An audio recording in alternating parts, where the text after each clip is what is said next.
I already talked to you earlier. I'm like, as long as you have access to M148 and all the stuff in there, Yeah.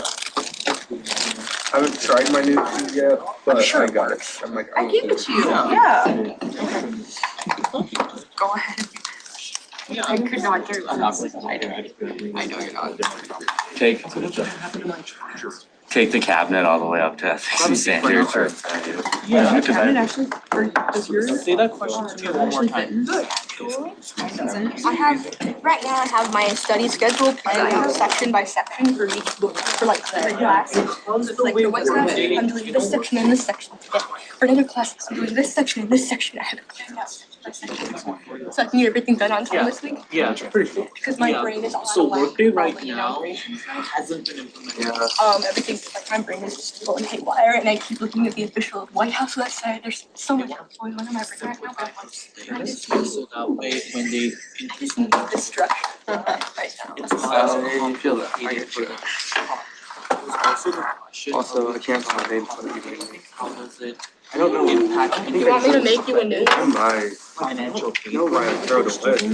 the work that individual I mean, mine got crumpled at the bottom of my bag, but I mean, I remember to bring my son at both this week. So. and the How about you provide the writing, I provide the piece of it paper. counts as the overall Because my person, counts. He's also I keep a notebook that doubles as my folder. I am probably if I have blank paper, if I just have spare paper in my bag, that ceases to exist. It will die where it sits. people realize particularly Is there enough? is there two outlets? I don't know, is there two or is there just one? yeah, and No.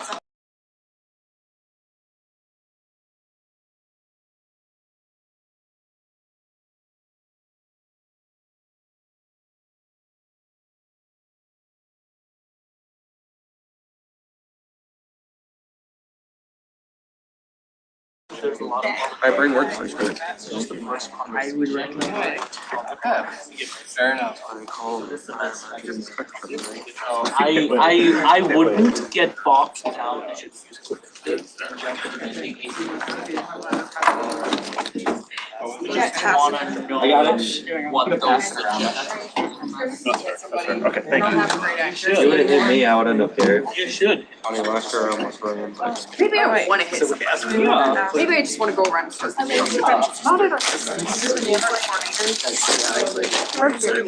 Right over at that direction. Hey, what are we thinking? You thinking this is gonna be a 2 hour? That hour, 15 hours.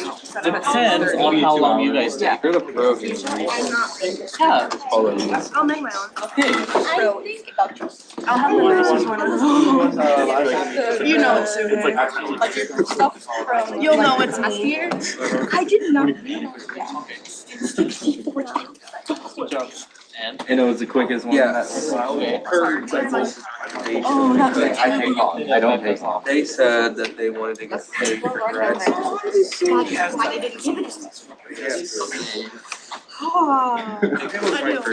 No, that's fine. Are you able? What do we need to get a budget increase? I only can have one. I'm like, I know next year's gonna be tough. Yeah, it is kind of. Or, yes, I will do that. Like, if anything, I might.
Right? We're getting up styling and stuff like that. Or like, You got that buzz. government Samsung. about transmitted. Oh, that Or one. whatever said that they were. It's like, Is it like 12? okay, you keep it cut like a cut, yeah. Yes, but it's still. Knowing that I got for us, Just like, so I need to do it tonight where it's just like, I said, like.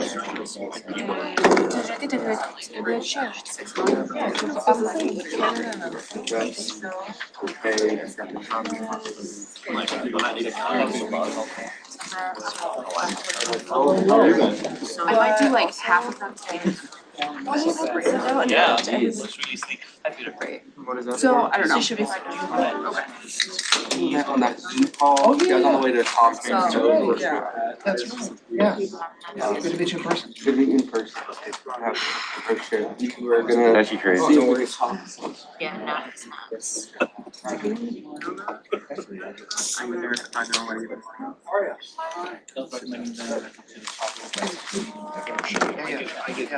Reach out and we can address. Yeah, we're just getting our. Yep. Every time I run the red Anything that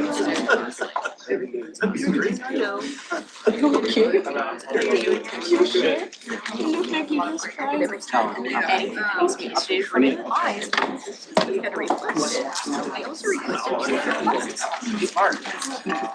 be immediate. They wanna see. They charge money. That's fine. Yeah.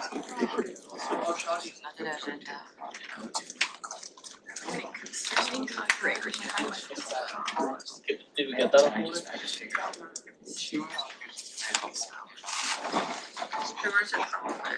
What about them? That's all's one. Okay, there's a document. There wasn't a document section. I added it. Okay, perfect. Oh, that's right And here. so that's folder right there. I was gonna show you. And it's now visible, it's now visible. If they're not one thing. We might wanna get back to. Everybody said they're not available. They're official. That's nice. Check if you guys feel or not.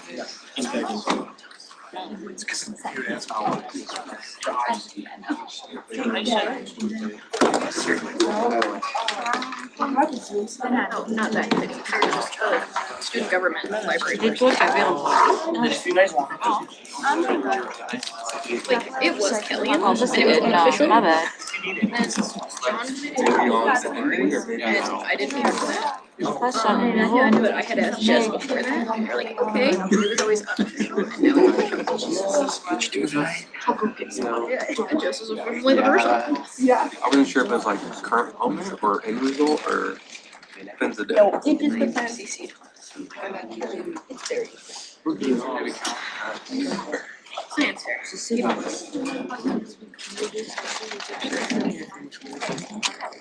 Oh, you know, it's A lot more than. It's really loud when I do, but they really, really. I haven't followed on my course, but like, I'll take with a project. it's like, Like, I got CCs on something where it's like, I was first Call of Duty. on the website after I was like, afterwards. I can see that. Oh, yeah. We are gonna wait for tech to get working so we can get our Zoom screens working, so just so you know, it might be like a couple The minutes. game is also Just 'cause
Showing. You can play the ukulele? Figured I'd ask if you're here. fair. I gotta bring it to next week. I'll serenade us. Also because they stopped being Oh, yeah. Like, good.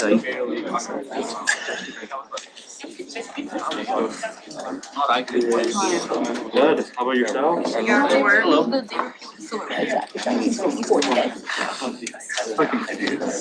I love it here.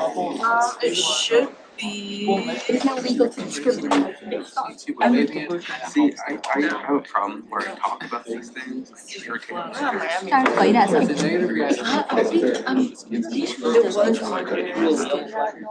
think it is. It says 5 people.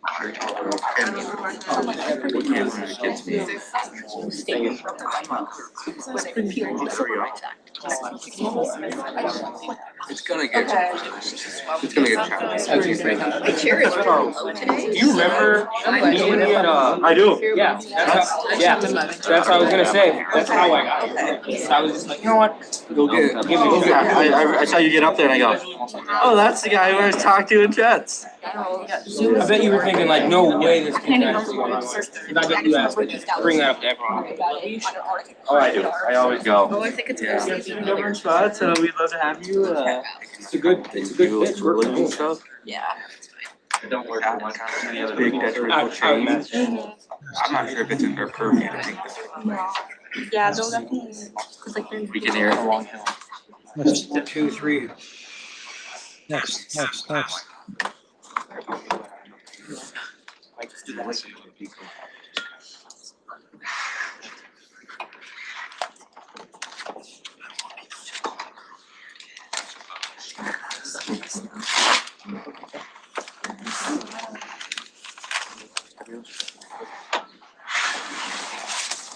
Oh no, it's gonna Alrighty, I'm calling this meeting to order at 4:06 p.m. And before we go into roll call, we are adding a land recognition statement right afterwards, and this will be moving on forward, so just so you all know. So our land recognition statement, student government acknowledges that we live, work, and learn in the homeland of the Dakota people whose language frames our institution's name, Minnesota State University, Mankato. So moving into roll call, Senator Hassan. Senator Leon. Senator Franzen. Senator Mayuchi. Senator Emke Zoom. Senator Ponte. Senator Bugney. Senator Reyes. Here. Senator Maega. Senator Rajesh Karki. Senator Mpenga. Here. Senator Lee. Senator Dietrich. Here. Senator Smith. Right there. Senator Johnson. President. Senator Moore. Here. Senator Maba. Senator Karki. Our other Karki. Senator Livingston. Here. Senator Riggle. Here. Senator Colleran. Here. Senator Zelmer. Present. Senator Hillstead. Here. Senator Ide. Here. I'm here, President Narala, Present. and Vice President Jay. Present. And we have quorum. So perfect. Moving on into our agenda is the approval of the consent agenda. Is there any dissent to the consent agenda? Any dissent? Seeing none, the consent agenda is approved. And we will move into presentations. And our first presentation is from Sage. Is there anybody here from Sage that is here to present? Alrighty, I will have you all go up to the podium and then we will get your presentation pulled up.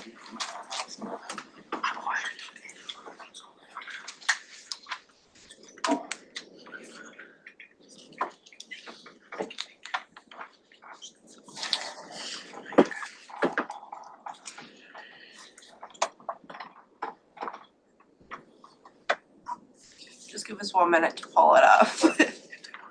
Don, turn that microphone on, please.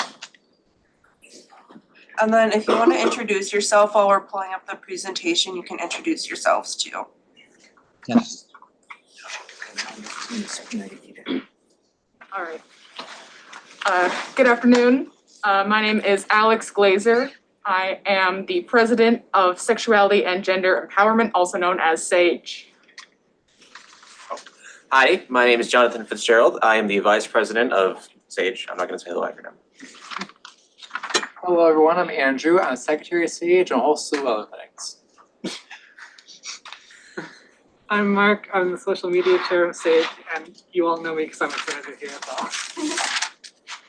If you wanna hold the microphone, you can do that if that works better, if you're gonna be passing it around. That might work a little bit This better. is the second one. Yeah. And then you can go ahead with your presentation and just let us know when you need to go to the next slide. You can go ahead. Go to the first slide, please. Second slide. Can you get up to the microphone though? Just thank you. Okay. All right.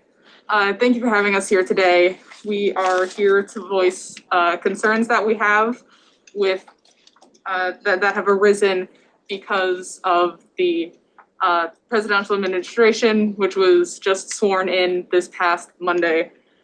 The first big concern we have is that diversity, equity, and inclusion offices here on campus may be impacted or limited due to the actions happening at the federal level. Our other big concern that we have is avenues to report and address harassment, violence, mistreatment of underrepresented students here on campus due to federal guidance possibly changing again for Title IX. Next slide, please. For concerns about DEI, we see three main threats. The first being lack of funding. SAGE has previously talked with Vice President of Diversity, Equity, and Inclusion, Dr. Morris, and he explained that the biggest thing will be financially, in reference to the way the incoming presidential administration handles the treatment of DEI. Another big threat is a lack of outreach. In the last Trump administration, we saw a heavy restriction on student and travel visas. It's entirely reasonable to assume that he will implement this once again. Then another threat to DEI is the stigmas and misconceptions surrounding DEI as a whole. These misconceptions are a lot of the reason that people lobby for its removal. Next slide, please.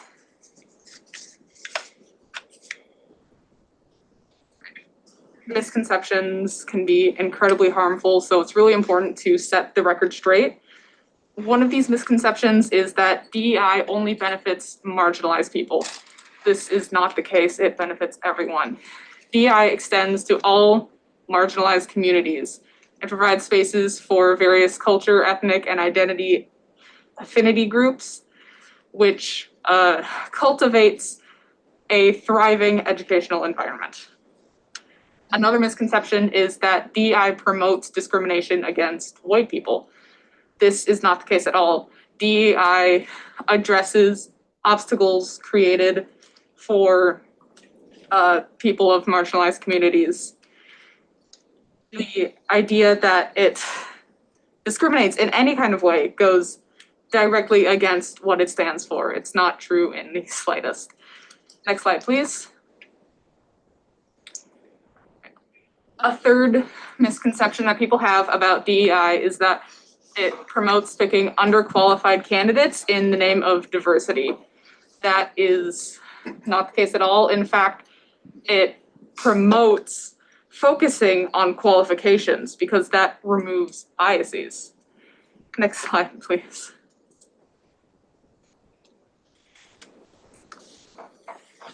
Diversity, equity, and inclusion is very important to us, and it is very important to this campus. Losing DEI would have a negative impact on students and staff alike. That's why we're here today, asking you to stand strong with DEI in these trying times. Next slide, please.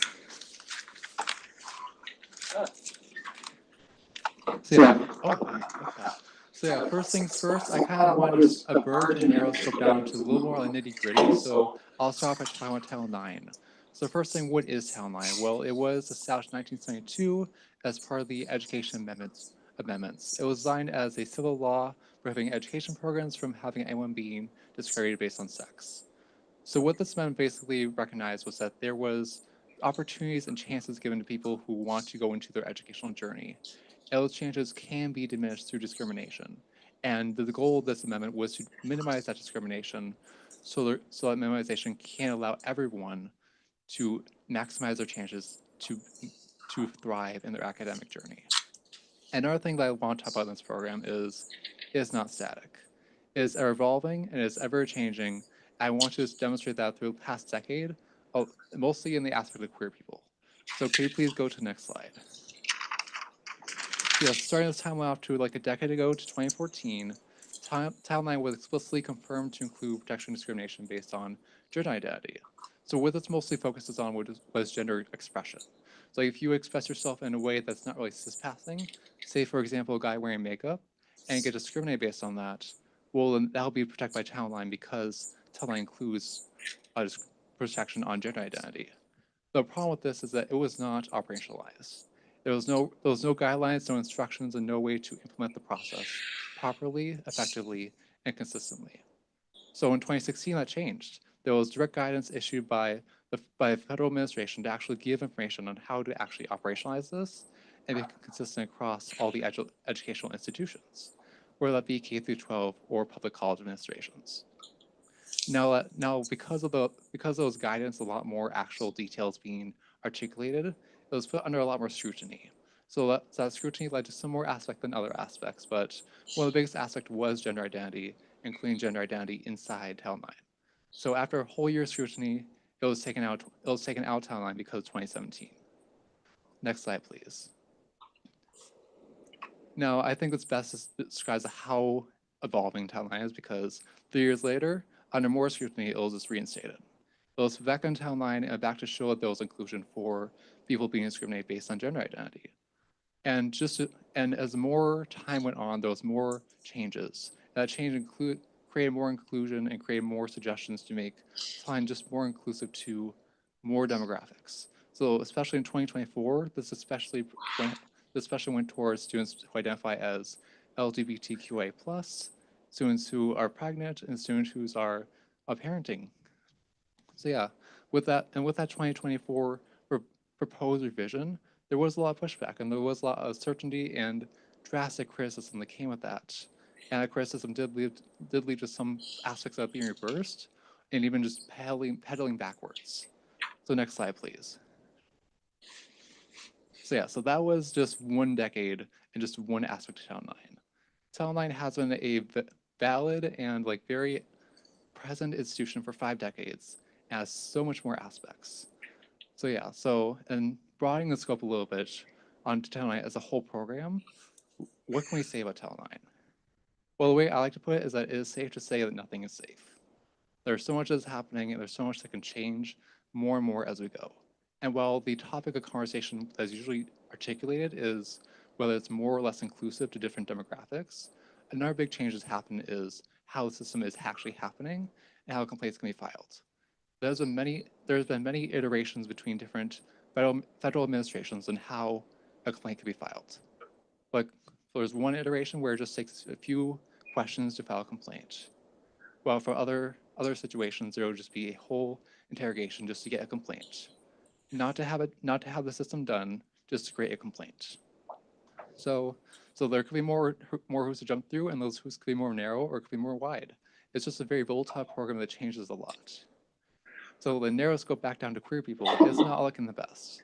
There has been a lot of pushback, especially with the 2024 revision, and that pushback has been articulated through state and federal judges, and also the new federal administration. So I think the question that I have, especially with Title IX, is what can be done? Well, I personally would like to focus on the things that can't be controlled. Title IX is not something that can be affected and controlled by the MSU Mankato as a whole institution, but there's other aspects of DEI that we could bolster and strengthen, like say the violence awareness and response program BART. where it does effectively do some aspects of the job that Title IX would do, and it is not affected by federal support. So yeah. March next.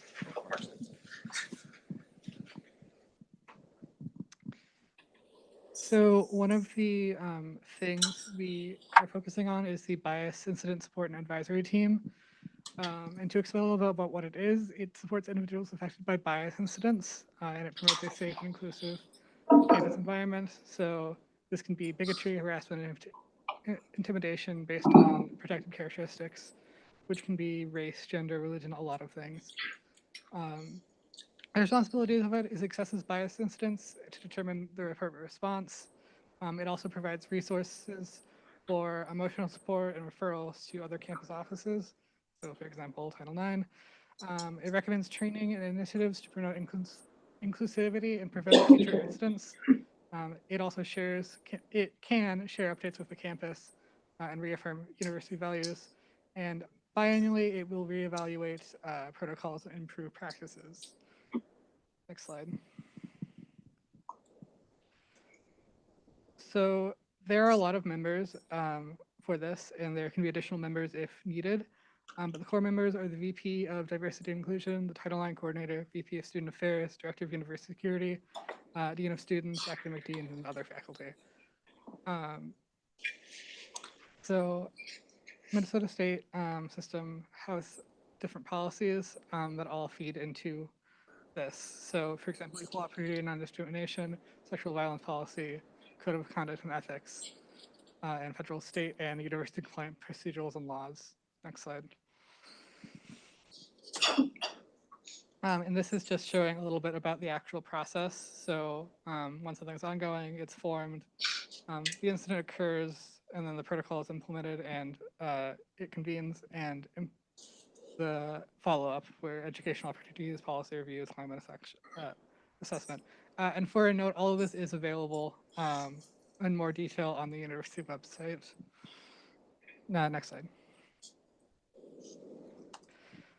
So some of the impacts on bias reporting that could happen if DEI resources were cut, it would mean slower response times, leaving students waiting for action and feeling unsupported. Vulnerable groups who rely on these offices for protection and guidance may face increased harm and marginalization. And a lack of clear protections could discourage students from reporting incidents, increasing feelings of insecurity and division on campus. Next slide. Okay, this is me. I am the political science student, so I'm here to talk to you guys more about, what the government can actually do. So this specific slide here, it's not anything specific to our university. It's more so just to show that there are elements of the Minnesota government, whether you like to believe it or not, that don't like our community very much. So I'm not going to go through every bill here. I'm just going to list the one on the very bottom. All of my experience is within public education, and specifically queer representation and policy in public education. So HF 3022, which was presented to the legislature during our last session. Essentially, it's a bill that does all of the bad things we can possibly think of as a community. But what I want to focus most on is forced outing, which is essentially a lot of schools in Minnesota have the policy of if you are a trans student and you don't want to come out to your parents, you can still be out at your school and the teachers will have to respect you for that. Forced outing essentially means if you are out to your teachers and not your parents, they have a legal duty to report that to your parents, which would lead to an awful home life and possibly being taken out of public school and thrown into a different private school that wouldn't respect your identity. So if you go to the next slide, please, so I can talk into more detail on federal stuff. All right, we're going to talk about the most recent election. So before we get into what happened on Monday during the inauguration, we'll talk about what he said before he was elected. So specifically, he fell in line with a lot of rhetoric, essentially attacking quote-unquote woke things, which can mean it isn't a solid term, but it mostly just refers to queer folks. It's targeting a lot of DEI stuff, which on Monday, during one of his many executive orders, was placing all federal employees who had to do anything with DEI on leave pending being fired today, by Wednesday. So that's just starting with the federal government, which he has full control over at the moment as the president. But that's not where it ends. So outlined in Project 2025, which he has hired a lot of authors for and a lot of legal scholars for, the plan is to essentially go university by university that receives public funding, like ours, and say, hey, if you don't get rid of these institutions or these policies, you're getting your funding cut. So take Just Mankato, for example. We have a bunch of different affinity groups, not just SAGE, not just the LGBT Center, but for most major racial groups as well, right? The plan for that is, now he's not going to target us, he's probably not going to target us first, but the overall plan is to say, hey, if you don't get rid of these offices, these policies, and these employees, you're getting your funding cut. That means our tuition would probably skyrocket. We would get less benefits as students. Look, we rely on federal funding for just about everything we do. We can't afford to lose this stuff. And if it ever comes to it, we need to know that our student government has our back. Look, we're sorry to put you guys in a situation between us and this, but we need to know you stand with us when it comes. Because it's not an if, it's a when. Next slide, please.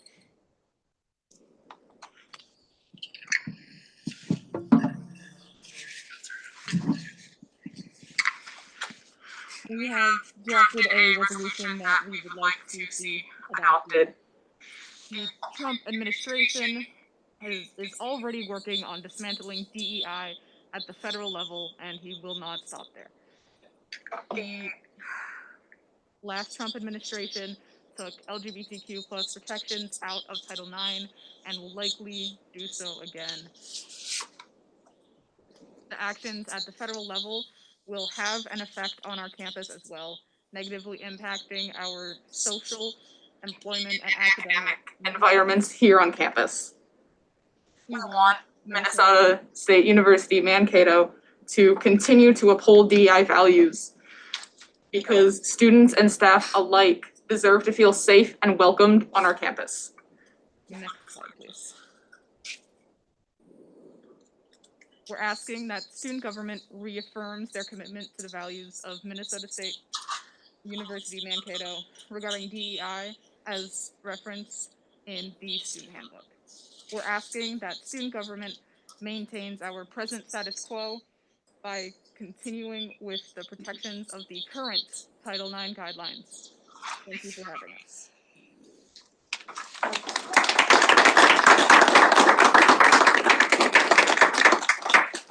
So before I ask you to sit down, I'm gonna create a list because there's probably going to be questions. If you do have questions, please put up your placard for questions. Okay.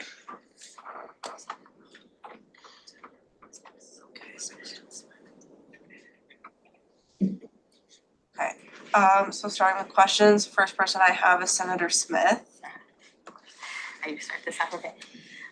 Specifically, you're stating that, you know, the Title IX, well, this is mostly just talk at this point, right? I mean, it's not necessarily an action or it's not a policy that's in place yet, but how does it affect your safety? I hear a lot about safety on campus. I think we're a pretty good community as far as being inclusive of everybody. So I just wanted to know specifically, like safety-wise, what does Title IX affect? How does that affect your safety here? Like I would probably say it affects the effectivity of being able to handle things that happen. Because like while we are a very strong and friendly community, that doesn't mean that we are a perfect community. It's like there's some situations that can happen where there would not be ideal situations, and if we don't have a proper mechanism to deal with those unideal situations, I think there should be a solution.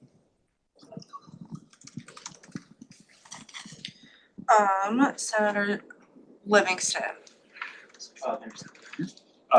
So I definitely, like, no doubt, fighting discrimination and equities are definitely righteous causes, and I think a lot of these DEI initiatives have a lot of good intentions, but with that, I definitely think there are some legitimate concerns on all sides of the spectrum about the execution of some DEI initiatives. And as an academic institution, I believe we should never shy away from having vigorous, open, and civil dialogue regarding these policies.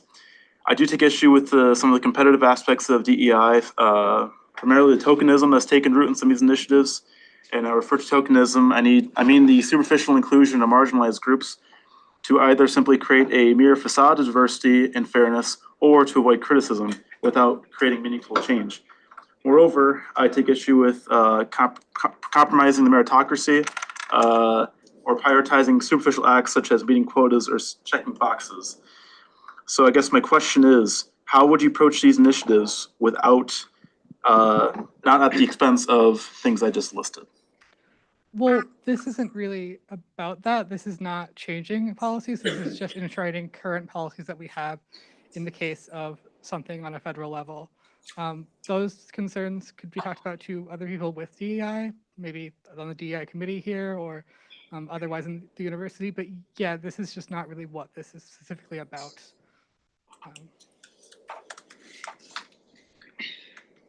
Senator Zelmer.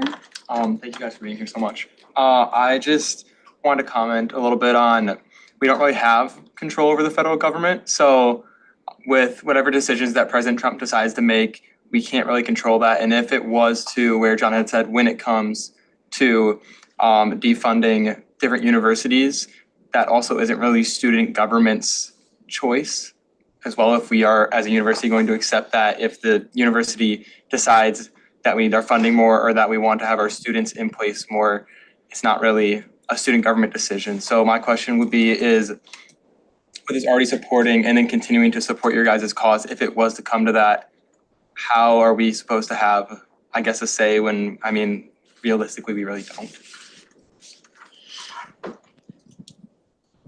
So yeah, I think when it comes to like specifically this resolution and hearing us out, like it means a lot when the student government has something to say and they are able to articulate through, whether it be through a discussion of this presentation like this or through resolution. While we recognize that we are not a powerful body, we are still a body that represents everyone, every single student. And when we have a representative body make a concrete and complete statement that we affirm something or restate something, I think that means a lot, and it could help us create a really good paper trail for MSU administration to show that we do care about the changes that are happening, and while we also have a lot of things we can control, we want to show our position. We want to show our standing for things we can't control. Senator Hillstead. So say theoretically the Trump administration were to come to this university and defund our DEI programs and everything like that. Are you, based off this presentation, would you be asking the student government to allocate the funds to fully fund DEI programs? He's on budget, but yeah, no, not really. That would be a decision that would have to come through a lot of budget meetings, a lot of different programs and organizations, and also just it is a hypothetical that we don't really have a plan for, just because we couldn't actually do that much about it. Like that has been pointed out by Senator Zelmer. This is more just to affirm that like we stand with the student body that could be affected by this, more than like budget stuff. I got something to add to that. Okay, so essentially, we're not asking you guys to magically fix anything or to change the results of the election. We're just asking you as representatives of the student body, as you are the student government. You were elected by students to represent students. That is your job. We are just asking you to reaffirm that this is something that matters to the students of MSU Mankato, because even though you can't do something, the administration can do stuff. And if they don't see, hey, people are concerned about this, they're not going to do anything about it. But that's all we're asking. Senator Smith. Okay. Also, what I'm not very familiar with the whole Title IX thing, I guess, as much as you guys probably are. But back in 2017, you said that Trump got rid of Title IX, right, or whatever, Title IX. They removed LGBTQ plus protections from Title IX. Okay, and that it consists of what is what I'm sorry, I just want to know what that means. What protections were in place before that aren't now? Or that vice versa. Title IX covers sexual assault and also discrimination cases. So in instances of homophobia or transphobia, some that can get really not pretty, depending on whatever the situation may be. you would report that to Title IX and then go through the whole process, and they would investigate the situation, and should they find the accused guilty, then there would be some level of reprimanding depending on the situation. Removing these protections means that discrimination of queer people, if it's homophobia, transphobia, stuff like that, those wouldn't be something they would investigate. Okay, I'm sorry if I'm not supposed to say anything more, but I need to finish. Okay. So, I mean, we do have like counseling and stuff on campus for everyone, correct? I mean, not just specifically the LGBTQ community. I mean, it's for everybody. If there was a sexual assault, you could go to pretty much anybody and nobody's gonna turn you away or anything because you're LGBTQ. So I'm not trying to sound ignorant, I guess, in a sense. I just don't understand what specifically what we're scared of, because I mean, no matter what, we're gonna stand by you. I would think everybody on campus would. It's the right thing to do, but as far as like you guys being scared of not having somewhere to go, I just don't see that happening, whether Title IX is enforced or not. I mean, we have resources for that for everyone. Yeah, but one of our concerns is when it comes to stuff like harassment also, if protections are removed, then it is still harassment, but it is a different form of harassment. So for example, if someone is being targeted for homophobia and that is not covered as harassment, it is not considered as like an identity-specific harassment, it is just considered harassment, which has different sort of things that are resolved with it. And as well with different spaces, some specific spaces for specific groups can be more helpful when it comes to, say, harassment or just inclusion. So for example, the Women's Center is open to everyone, but it often has things that are specifically fitted to women to help them with whatever they need. So like all of these are open to everyone, but they are just targeted towards specific groups that might need more help because of societal reasons or what have you. Thank you, that's all, sorry. Next we have, you're okay. Next we have Senator Miyuchi. So my question is, with the current election, there's a lot more like open hate going around, not just online, but even in person, because people feel more comfortable being hateful. So my question is, with funding, how would you use that funding to help students who feel threatened? Or how would you just generally put it to use?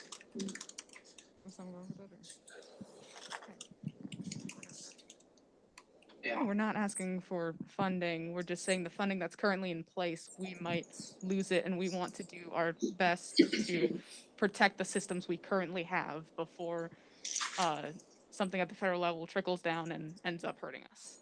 That's my question. That funding you currently have, how would you use it? Okay, so if you guys spend any of your time around the LGBT Center at all, which I don't know if you do, it's currently being used essentially just to say like to queer folks on campus, like you are accepted here, you can be yourself, and if you need somewhere to go because you just like you don't feel safe anywhere else or you don't feel comfortable anywhere else, you can come here, you can study, it's whatever. That may not mean a lot to folks that are like cis, het, white, whatever, like just generally accepted in society, but it's a part of the DEI acronym for a reason. That equity portion is the most important aspect, in my opinion. Like, say, again, bring this back into public school. There was no guarantee that the teacher in your classroom was going to be, like, okay with your identity at all. Like, they could have, sure, they might have been nice to you because they had to be, it's their job. But internally, there was always that thought of, like, well, what if they don't accept me for identity? So what a lot of groups did in schools all around our state is we just developed these little cards that just said everyone's welcome here and had a little rainbow on it. That's it. And that little card was enough for all queer for many queer students to just say, hey, they have a little card there, it means they're accepting my identity. I can be comfortable around this person. And that's kind of what DEI does for this campus, just on a much wider scale. Like you see, even if you're just walking from the CSU to the library or to the dining hall, you'll see that rainbow in the window. You'll see there's a whole LGBT center. You know that you're accepted on this campus, and you will be defended from from bad actors on this campus. That's it. Again, for folks that aren't queer, it may not mean a lot, but for our community, it means everything.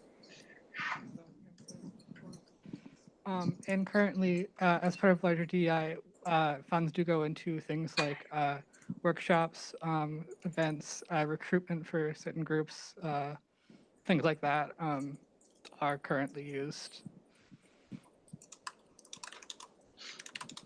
Before I call the next person, this is gonna be a final call for any questions, so if anybody has any questions or anything like that, please let me know now.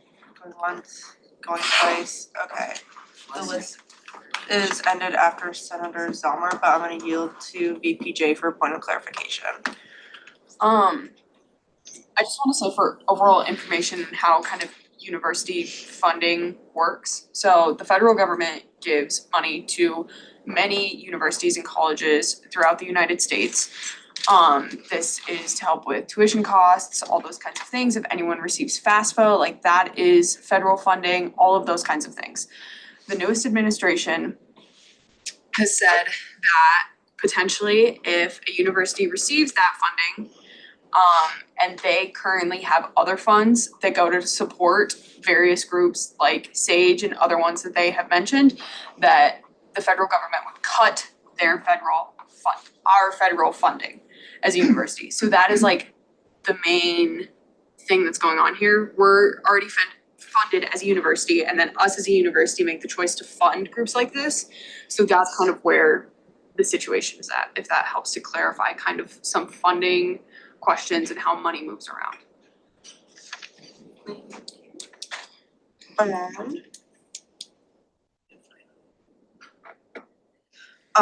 So then Senator Karki.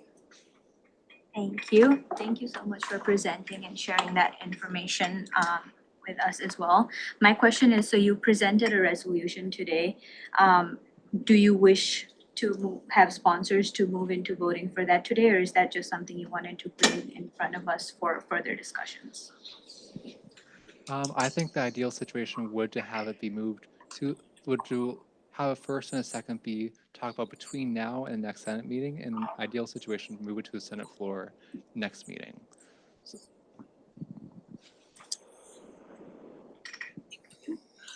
Senator Livingston. Thank you. So I just want to bounce back on the DEI part of the discussion. Another issue I had with the presentation is that, again, not the merits, but I think sometimes the resolution plus presentation, it's kind of conflicting. We're trying to cover a lot of ground here. And that this resolution and our own policy that we do make a DEI policy here, it does have sweeping effects. And especially when money's online, do you not think that warrants conversation about certain aspects of these policies? Sure. That is not what we're doing here. Again, we are just wanting to enshrine what we currently do. If you have problems with what DEI currently does, you can talk to the DEI committee, larger DEI programs. I am a little unsure why you are bringing this up to us specifically, because that is not what we are presenting on. We are just enshrining what we currently have. So if you don't like what we currently have, that is fine. That is not what we are talking about today. Yeah, we're not asking you to entrench what we currently have as set in stone, never to be changed again. If you want to change it again, great, that's fantastic. But maybe talk about that after we're done asking questions and bring it up as your own resolution instead.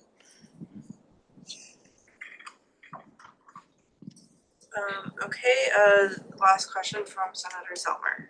I just have a comment. So, but my kind of biggest thing for the resolution that you guys kind of posted was, like you had said before, we represent all the students on campus, and I understand like the conflicting, I guess, ideas of the recent election, but I don't like how we're doing a lot of kind of going against the newest President Trump and that kind of administration. I'd rather it be worded as the federal government, not just Trump's administration, because we also represent students on campus who support Donald Trump, and we represent students who don't support Donald Trump or support whoever they want. So that's kind of my biggest concern with not the resolution, I support it completely, but just the wording.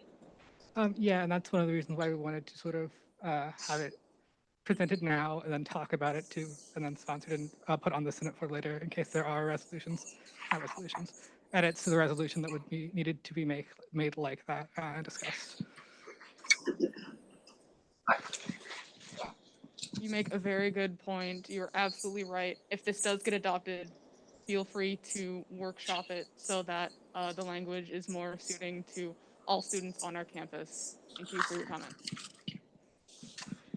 I'll take one last question, Senator I. It was just a Yeah. a point of inquiry. So Speaker Jay you were mentioning earlier that if the president found that one of our groups was against Article 9 and they wanted to, or was against their Project 2025 and they wanted to eliminate it, does that mean they're eliminating all of the funding that was extra, or just for that one specific organization? From the way that I understand it, all federal funding to our university would be cut if some of our funding of the university goes to groups like Sage. However, someone from the audience, please feel free to correct me if I had understood something. You're correct. Okay, thank you. Thank you.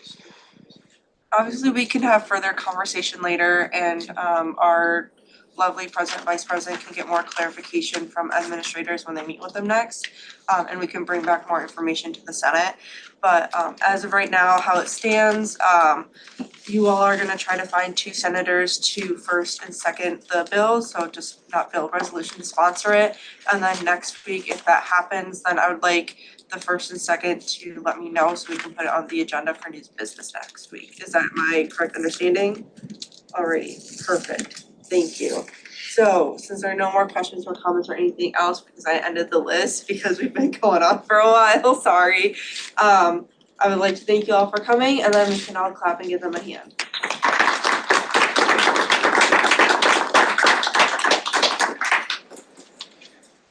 Alright.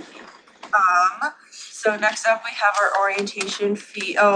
Before I invite you up, President Narala, you can all come up to the podium all. You guys can get set up, I just have to make an amendment, you guys can get set up over there, I have to make an amendment to the consent agenda to add forensics into presentation. Is there a second? Second. Alrighty, is there any dissent to adding forensics to the consent agenda? Okay, seeing none, they're added after the orientation fee proposal, which is currently happening right now. So whoever is presenting with them can go on up, but I believe it's just Jeremy, so you can start whenever you'd like. Okay, there's handouts going around. Feel free to take one of those and then I'll start kind of talking through the handout. But thank you for allowing me to come talk today. My name is Jeremy Riesenberg. I'm currently the acting director of the New Student Family Program Office and also the Campus Folk Coordinator. So I work with some of you in that capacity, probably more than the orientation stuff. So before we get started though, I want to try a quick activity. We'll see if this backfires on me or not, but raise your hand if you remember your orientation. Okay, that's promising. Okay. Keep your hand up if you came to an on-campus orientation like in June or July. Okay. So if I say the word purple, all right, we got a couple people remember. All right, you learned something there. That's good.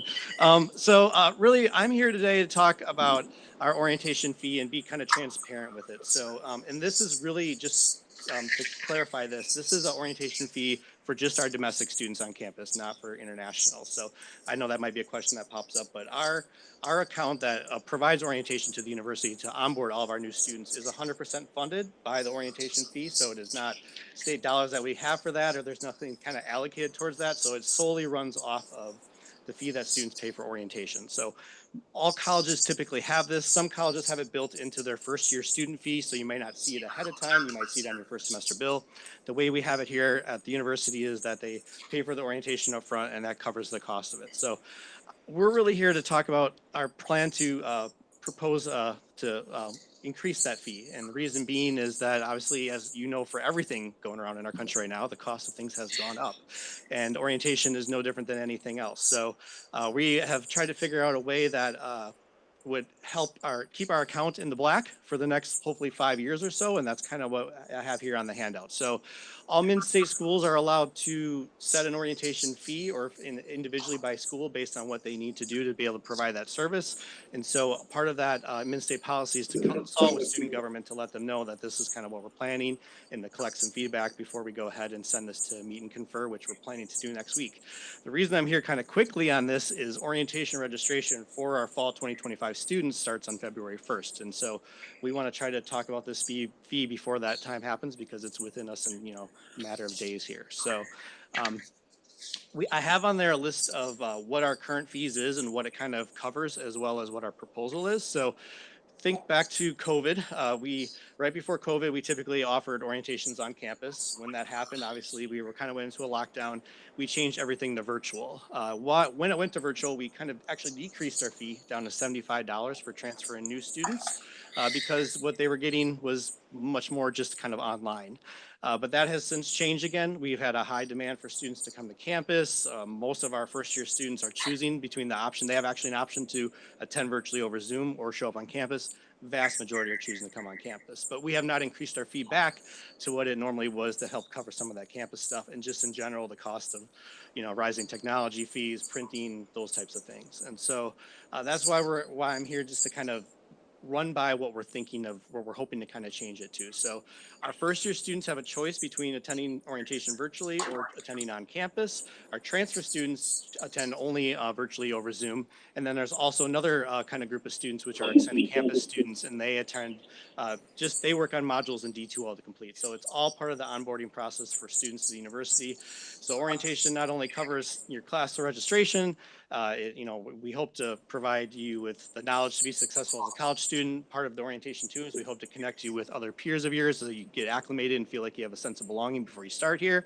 And so that's kind of what's within what we try to do at orientation. And so really what we're kind of proposing is that we want to raise the fee for our new first year students to $100, which actually is what we charged back from like 2017 to 2019 in there. So it'd be kind of going back to that, raise our transfer students by $5, and our extended campus students probably look like the biggest jump from 25 to 40. But that fee has stayed, I've worked here 10 years now, and that fee has been in place since I started here. So it's just that we're trying to increase those fees in a way that covers our account and keeps us healthy, projected hopefully out for the next 5 years, because we know that likely the cost of things are going to continue to go up as far as your food.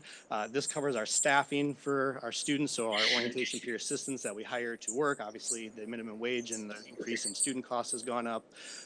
It covers professional staff that work within orientation, our graduate assistant. And so that's kind of what is encompassed within the fee. So I just want to share what that is and what we're thinking of doing.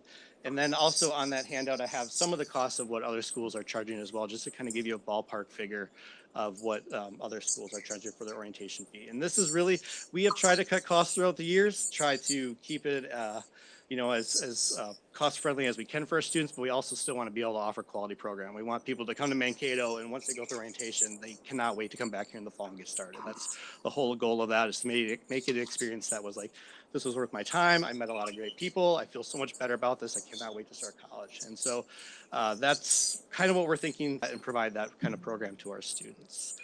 And I think that's pretty much all I have as far as what the fee encompasses.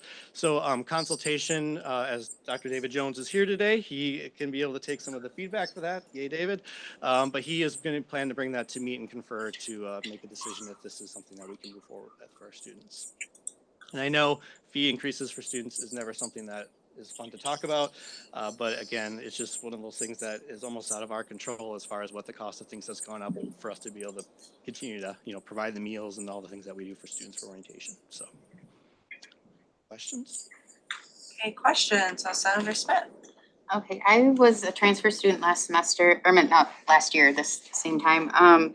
And I'm just curious as to why this new transfer students, their fees the same as all the other students, since I wouldn't be using like any of those. I'm not gonna eat on campus because it's all only online. I'm not gonna get any professional staff helping me with anything really. It was just literally a video that you watched, and so then I have to pay the same as all the other people that get all those other. So Well, for the transfer, it was proposed at 80 compared to 100 for the other.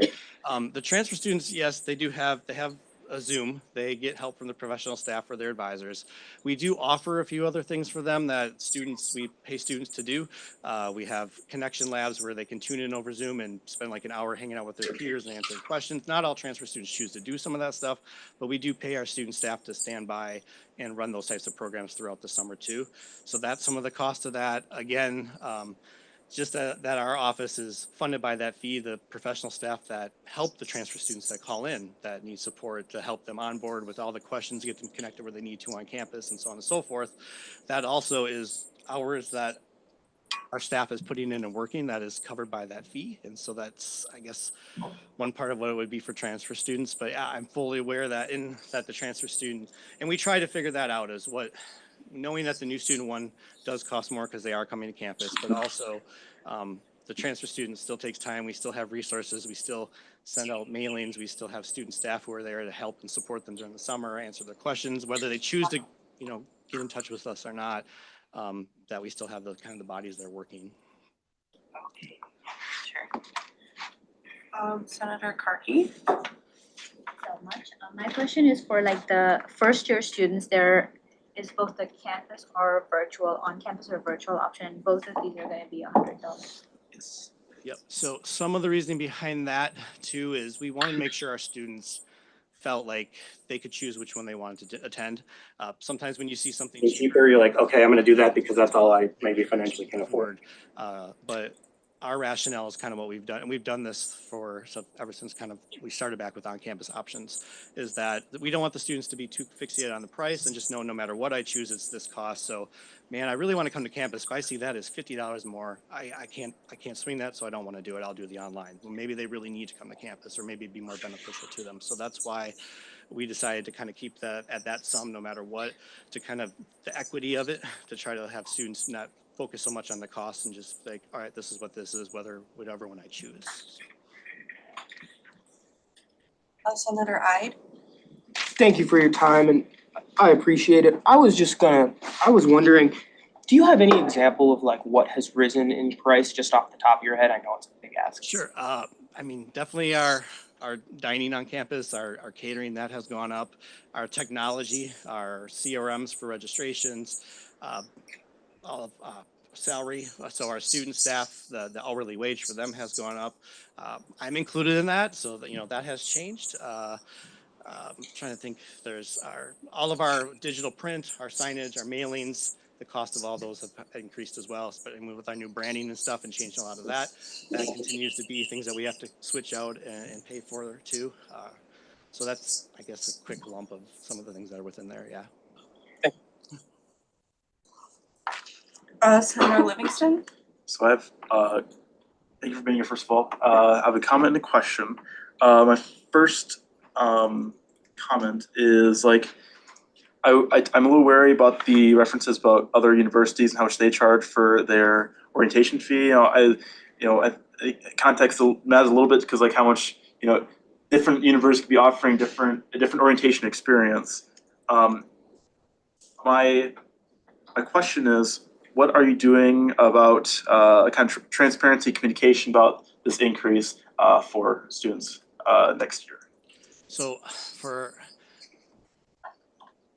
if the price change of this is what students would see when they go to register for the event as the cost.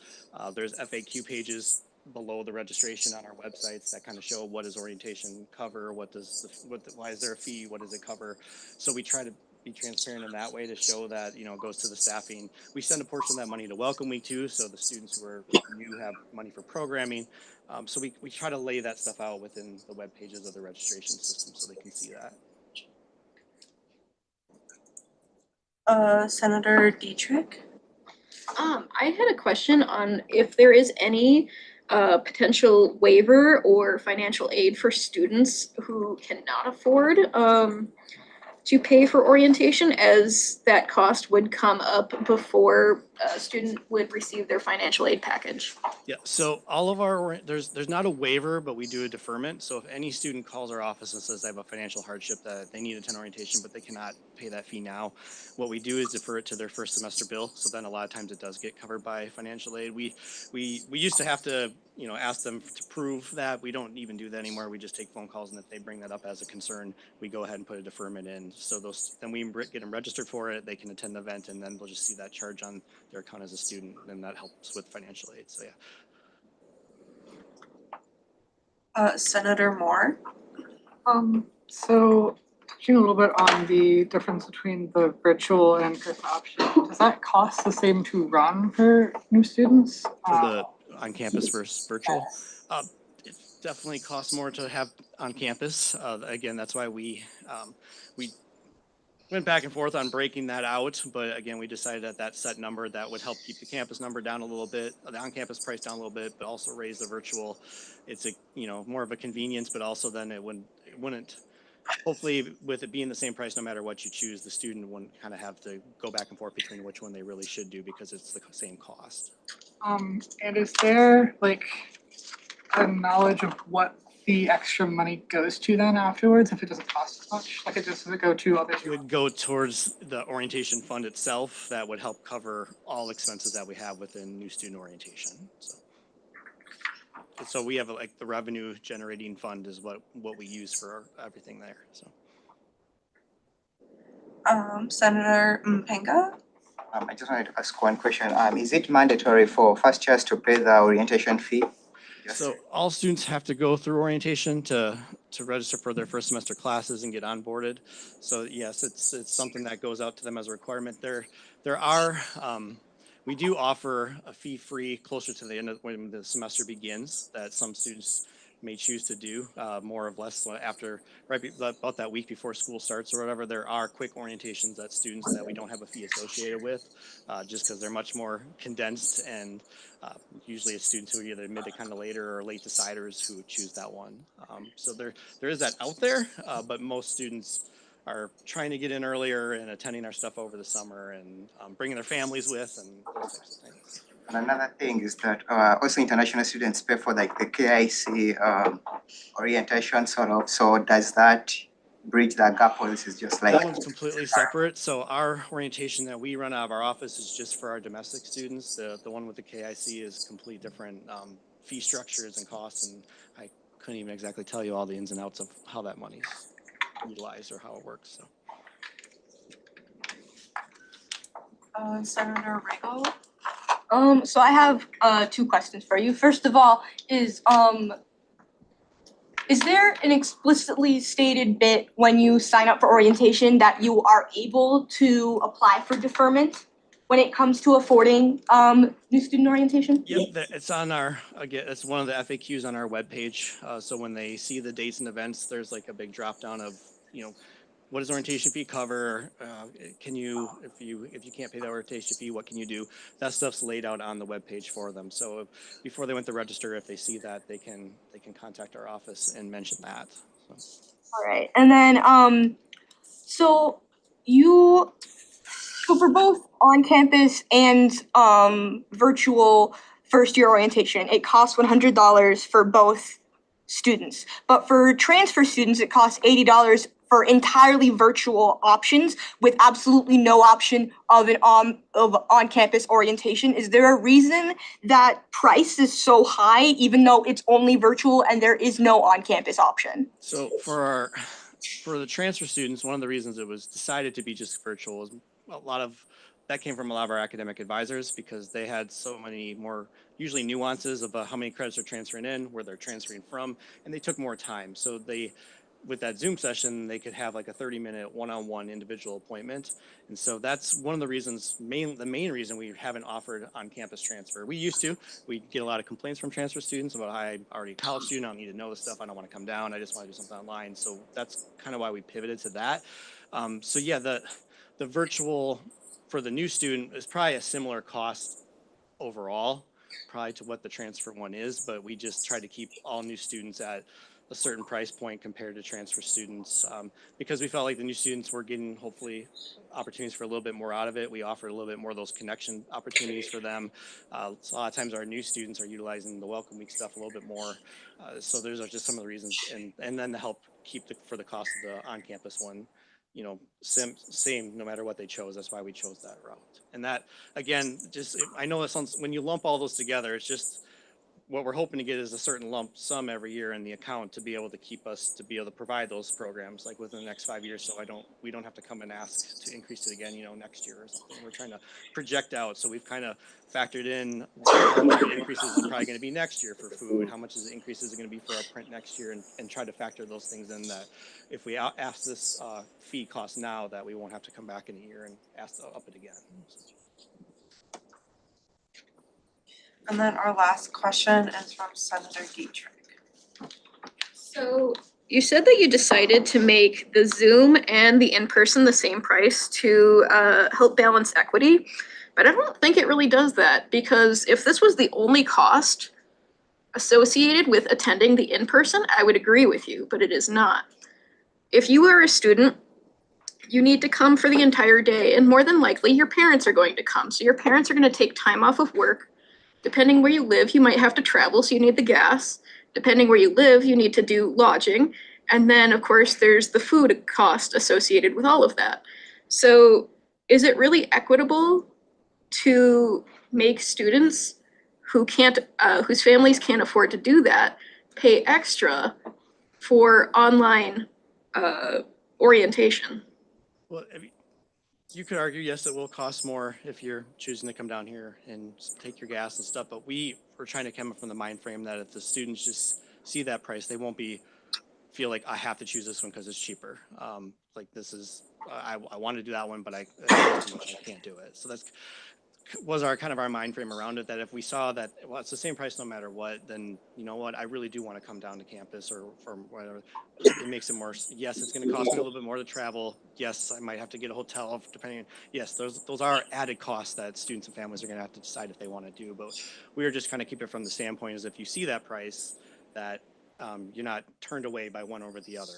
It's you choose which one. It's kind of our rationale for it, yeah.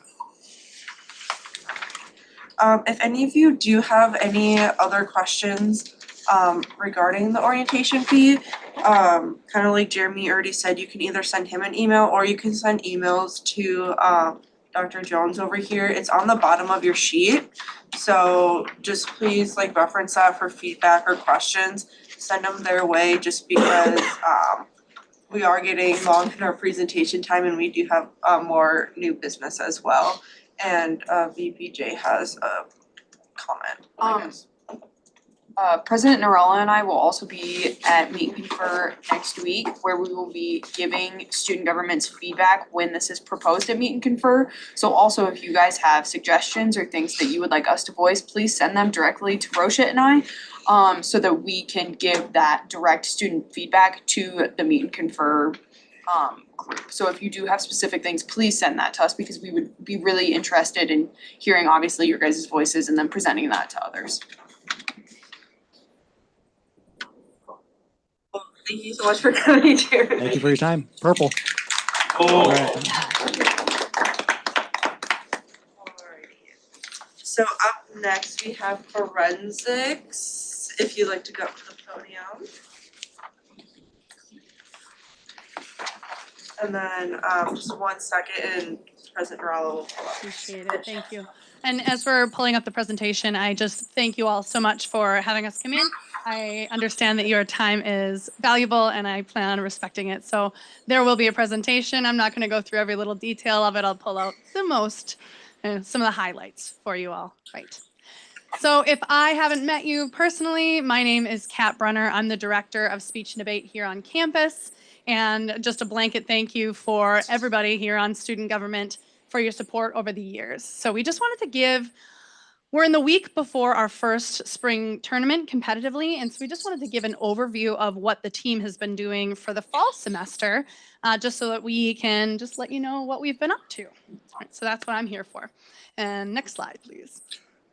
So these are some of our forensicators, as you will, Maverick Forensics, Speech and Debate. We are shifting that, rebranding, if you will, because forensics is a confusing term and a lot of people started joining us because they wanted to solve crimes. It's not what we do, right? Speech and debate, we're really excited about this year especially, and all of the first year students that we brought onto the team who are just really, really on fire to compete. So that's just a little highlight of some of those people who joined us. Next slide, please. And as we started out our semester in competition, we go to both tournaments that are for speech-only events, debate-only events, and then some that combine. And so the Plum tournament that I'm referring to right here, this is one of our parliamentary debate tournaments, and it happens at Bethany Lutheran College. And just some highlights, as I said, wanted to pull out one of our teams that consisted of our 2 returning students ended up taking 3rd place at that debate tournament. And we also had some really exciting debate speaker awards, as you can see listed there, including one of our brand new first year students who got 8th place overall at the tournament as a speaker. Next slide. No, I wanted to take a little time to tell you about our service tournament. And a couple of things that are really important to pull out of there. So every fall we host a tournament that's not only service to our forensics community, but it's also service to the greater Mankato MSU community. As we often tell professors about it, they have their students come and observe speeches, etc. So we try to make sure that that's as inclusive as we can. And we also have alumni connection as they come and help us host it. So I'll talk a little more about that. Next slide, please. And this one was a fun little Marvel theme. This was also a really, really important year for us because this tournament was named for and is now in memorial of our own Larry Schnorr, who was Professor Emeritus. Has anyone in this room worked with Larry Schnorr or knew Larry? Larry, we lovingly call Larry the godfather of forensics. Larry is the reason one of our national tournaments exists. And he truly just was the light of our entire community, is the light of our entire community, because his legacy will never be gone. And so we are truly honored to have our team, like he was the one who started the forensics program here. And so to dedicate this tournament to him meant a lot to us. Next slide, please. And yes, there's Larry's dedication to the forensics community in that connection and everything that lives on in his memory. Next slide, please. And we had some really exciting results at this tournament. And for the record, as we host these tournaments, this first day of the Schnorr, there are only first-year students. So these really exciting results, these were these students' first competitive tournament for many of them. And so we had a 4th place in impromptu speaking. One of our other first years, River, ended up taking 2nd place in IPDA debate, and then also as a 6th place speaker overall. Next slide, please. I will still refer to something that was on that one. But in our alumni connection, the second day of the tournament is hosted by our alumni community. And it's also we raise money for one of the local community organizations that one of our alumni is connected to. And so you saw on the previous slide, we actually raised over $1,000 for the Southwest Minnesota Housing Project. So this is something that was established a few years ago and is a really, really, really important connection to the greater Mankato community for us. And now you're looking at that day 2. Our entire team was able to compete for that. So we had some additional really important and exciting results for their 2nd place in a couple of those events, dramatic interpretation, informative. Those were both some of our first year students and their first national qualifications. So that was really exciting for us. Another national qualification in the impromptu for Sydney, and just a really exciting day for Sebastian, as you've seen on that. Next slide. Okay, and our following tournament that I'm going to tell you about, next slide, you can go ahead, is hosted by Bethany Lutheran College. And this is one of those that combines the speech and debate events. And you can see we had a really, really excellent showing there. A lot of our returning and our first year students got to join us. Next slide. The results got a little crunchy on this page, so sorry. They were still really exciting. So we had octa-finalists in the parliamentary debate, and we also had some tournament champions. Our first year student, River, in dramatic interpretation. We had a tournament champion from Sebastian, who forgot his own name on this slide, right? And so really, really exciting results. And our team took 3rd place overall in sweepstakes. Next slide, please. We're almost wrapping up. We had another parliamentary debate tournament in which we involved not only the students who were competing, but also students who join us who are coming to observe and build skills. So there were a few students who joined to observe at this tournament as well. And we took 2 of our teams actually tied for 3rd place in this tournament. And one of our students took tournament champion overall in debate speaker points. Next slide, please. The final tournament of the semester is actually the first and second tournament of the one that we are going to be competing at this following weekend. And so the VFL 1 and 2, if you want to go to the next slide. This is hosted, it was hosted in Concordia University. We took a pretty good squad. And again, many of our first year students traveling to this tournament, looking for those national qualifications, they're also on fire. We're very proud. Next slide, please. And so seeing some of the results, this is a 2-day tournament. They get to compete twice. And so again, our team took 3rd place overall. One of our first year students took tournament champion with their dramatic interpretation, qualifying again for that national tournament. We had a few different students who actually got a second nationals qualification at this tournament in some of their events. And we were really excited about the team's overall results as well. Next slide, please. We're almost done here. Okay, in VFL 2, next slide. Sometimes you put these together, you're like, oh, okay, well, I could have put that on the other one. Next slide. All right, and so this was a really exciting day for us as well, as the students were able to do both speech and debate. And so we had some really exciting results in the individual events as well as debate. And then one more, next slide, maybe 2. So you can see some of those results here. We had some really exciting things happen for our parliamentary debate students in a couple of different teams. We also had students who qualified individual events and their final NFA nationals qualification that they referred to. And one of our teams consisting of both first year students were quarterfinalists in parliamentary debate. So that was super exciting for us.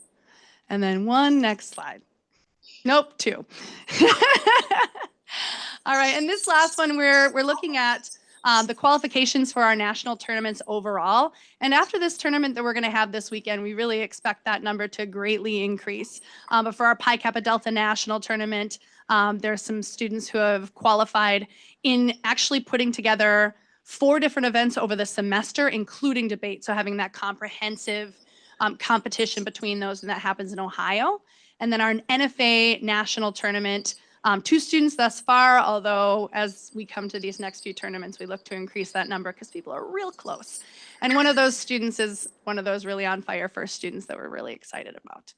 So the last thing that I will say is we will be at the RSO Fair. If anybody has ever wondered about speech and debate and wants to come and learn a little bit more, I hope they come and talk to Reese at the RSO Fair. So thank you all so much. If anybody has any questions, I'm happy to answer them, but thank you all for your support.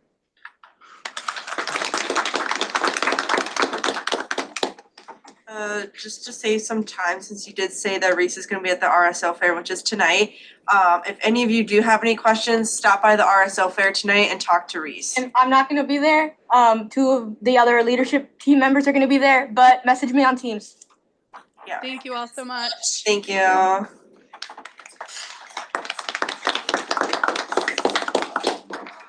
Alrighty. Stop, or else I will kick you out. Moving on to open forum. Is there anyone here for open forum? Yes, you can come on up.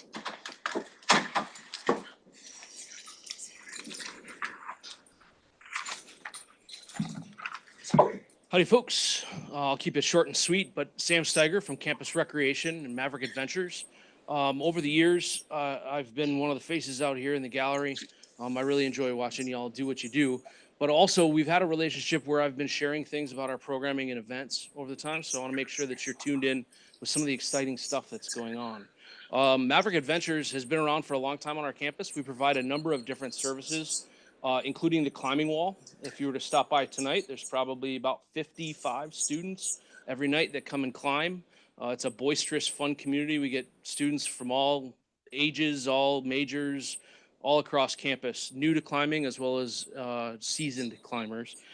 We also are operating a small rental center operation, which is in the Myers Fieldhouse. I want to send around a quick menu so that you can look at some of the opportunities that we have. The rental center is something that we've been working on. There used to be a rental center within this building. The CSU used to actually operate the outdoor rec center, the ORC, and we've wanted to kickstart it because of student feedback and an interest in getting outside, staying healthy, living active lives, and having access to some of the equipment that at times is a little expensive.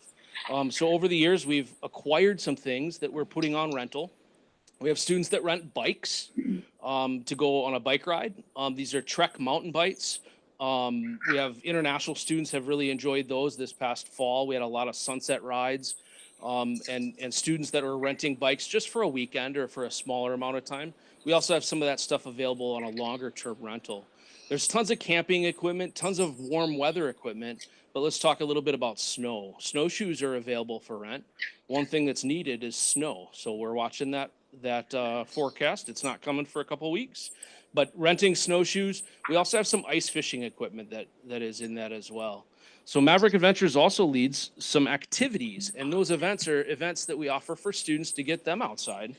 We have one this weekend that's coming up. It's a candlelight hike out at Minneopa State Park.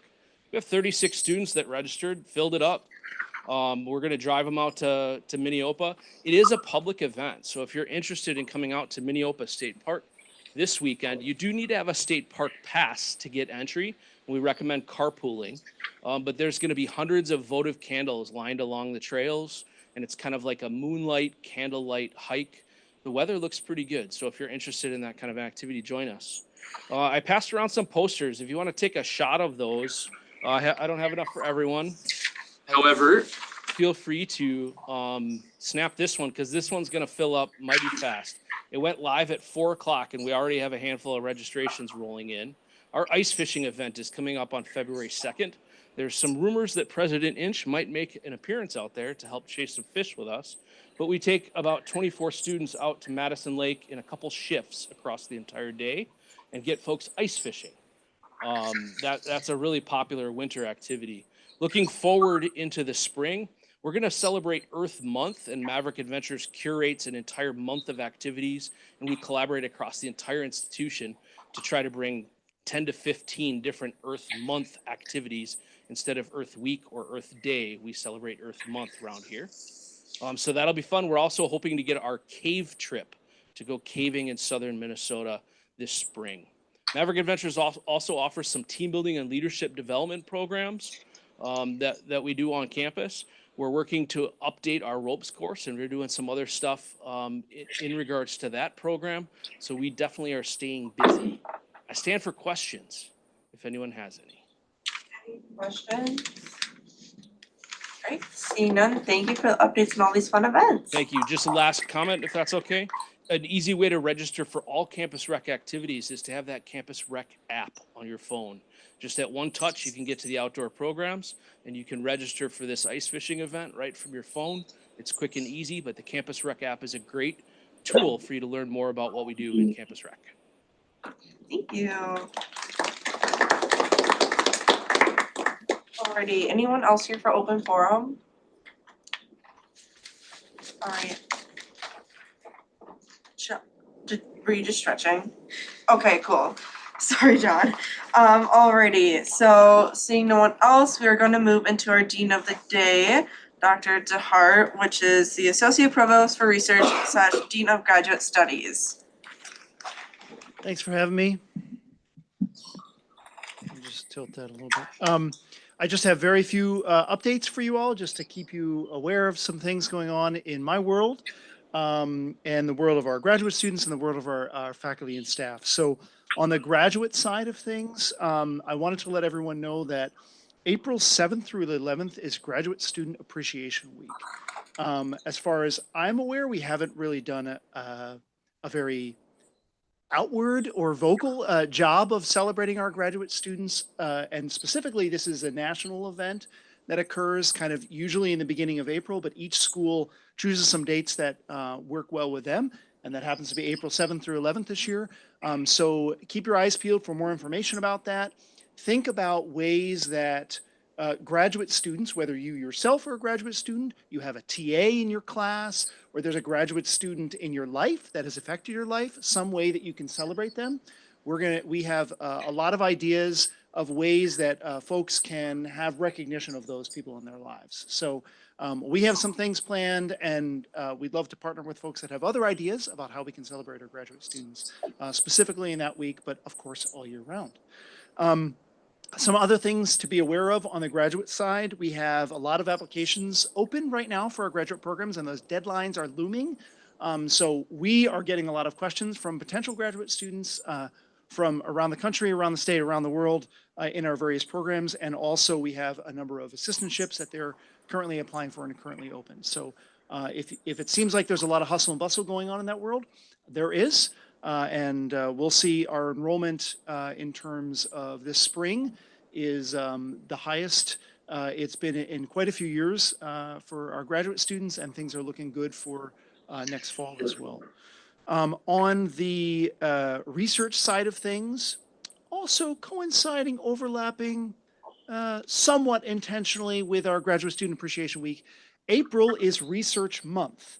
So we have a number of events that we don't limit our celebration of research to the month of April, but it just happens to be that because of the cycle of how research occurs throughout the academic year, that is a really good time for us to have a lot of events. We have things like on April 1st in the evening is the Douglas Moore Lecture, where we really celebrate a researcher that is particularly notable in their accomplishments. So Mika Laidlaw is presenting the evening of April 1st this year. And we also at that event announce next year's winner of the Douglas Moore.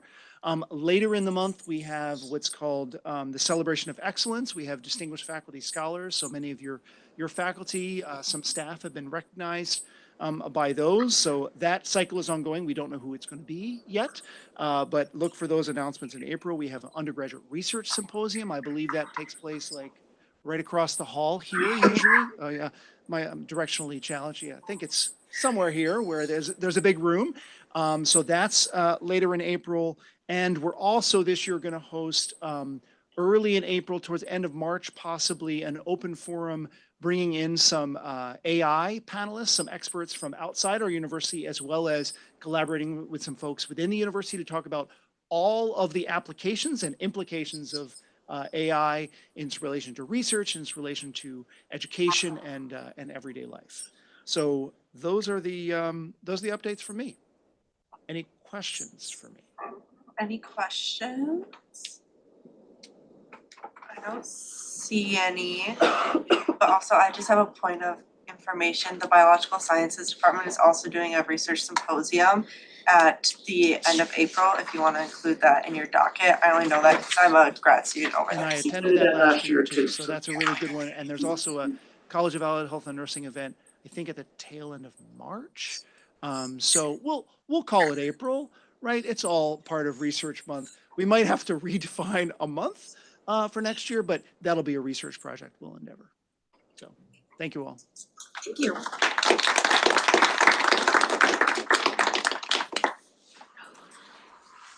Vice President Jay. I call for a 5-minute recess. Any dissent, 3 or 5? 3-minute recess. Second, is there any dissent to the 3-minute recess? Please say no. Okay, seeing none, we're gonna do a 3-minute recess. Please come back at 5:29. We can just do it now. Everybody use the bathroom. Let's see what.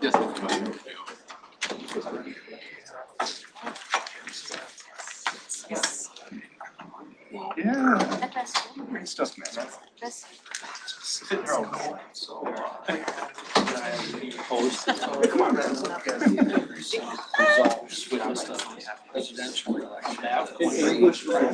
Ambush Babcock. Jeez, not a secret too. I think you're gonna find.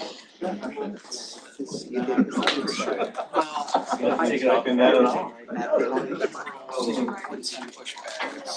That's another reason why This is your 20 hours, this week I'm gonna need about 30. Have that.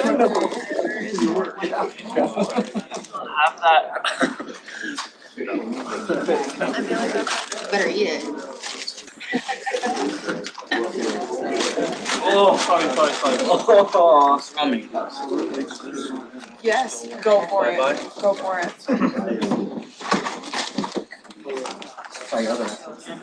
Yeah, we'll see what happens.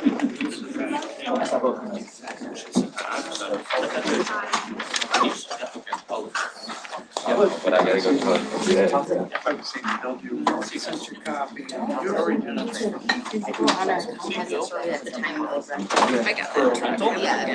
It's A at the time. Okay. And, you know, we tried, you can see that we spayed different things, just different amount of times and things like that. We do, if you look at the snowshoe package, we actually. When you look. Yeah, do you know about every student free rental of the snowshoes for Use. an academic year? Well, you said. And then we also have some elite snowshoes. We have to change your like wrapped in if you wanna go on a walk and basketball. And then lately it's starting I get crazy because you can like rent whatever you need to play. That's Eat the tiny guys.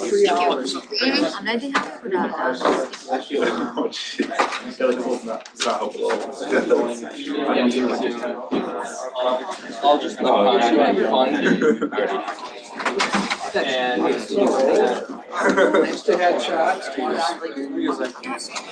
Bucks for. I will say. Don't worry about it. I will say, in terms of like trying to not. That works, I have a, so I'll just say that in terms of like, oh, it's okay. Chiefs this weekend, right? Where's Constantine? No,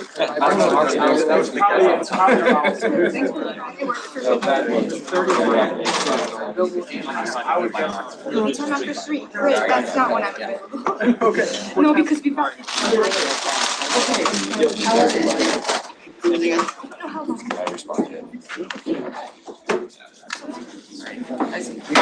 It is 5:29, so we are going to resume our agenda. Okay, so, yeah, we got Gina's data, so we are moving into officer reports, and I'm going to yield to President Rob. Awesome, thank you. I'll keep this report short. Last week I had the opportunity to attend Parking and Transportation Committee. I'm trying to see if I can get when the open forum is. Earlier this week, I also had the opportunity to meet with President Inch, with Vice President Jay. We had some really interesting conversations that we were able to share with you at committee earlier today, hopefully. And if not, we'll be having those conversations as we go forward. We'll have pre-meet for meet and confer, and we'll be bringing up more agenda items. There is an information item on the agenda this week. Just another for your information, Students United will be on campus next Wednesday. So they'll be at the student government office. They've got some meetings set up. If you guys want to learn more about running for state chair, vice chair, or treasurer next year, definitely reach out to us. There's also the opportunity to apply for Students United scholarships. So lots of fun things to talk with them about. I'll be in my office catching up on a lot of work. You know where to find me. And just that final item on parking and transportation, we recommended a 6% permit increases to be discussed on March open forum. Let's see.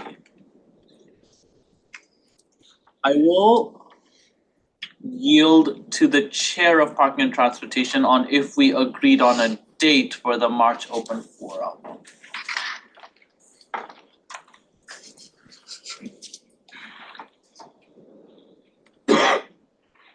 Yeah, I just sent out the minutes, Mr. President, and I think it's March 14th, Thursday. Does that sound right? It's the last item on the agenda. 13th. March 13th? I stand corrected, March 13th. And yes, it's tabled. I mean, that's what a public hearing is all about. We're going forward with a proposal for a 6% across the board increase because somebody torpedoed the 8% I recommended. I don't know who did, but just wanted to let you know. So if you have questions, definitely feel free to reach out to us or be at the hearing on March 13th. I stand for questions. Any questions? Time is that hearing? Has It's there not, been a time established? Normally. Noon? That is during spring break, just for people that are like, I'm gonna be gone for spring break, I have plans, that is during the week of spring break, just to let you know. Alrighty. we'll be providing more updates. Yeah. Come back next week. Thank you. Any other questions? Seeing none, okay. Moving to yield to Vice President Jay. Mine's gonna be short too. I'm gonna start passing this around to my left. This is to sign up for RSO fair tabling tonight. There's an RSO fair happening in Presca tonight, Presca 126. It's like the big conference room, main level. It is happening from 7 to 9 p.m. tonight. A lot of RSOs are setting up, just letting people know about their RSO, all of those fun things, handing out some free stuff. Student government, we have reserved a table. Setup is from 6:30 to 7, and then we'll have a table from 7 to 9-ish whenever it starts to kind of slow down a little bit. And then tear down quick.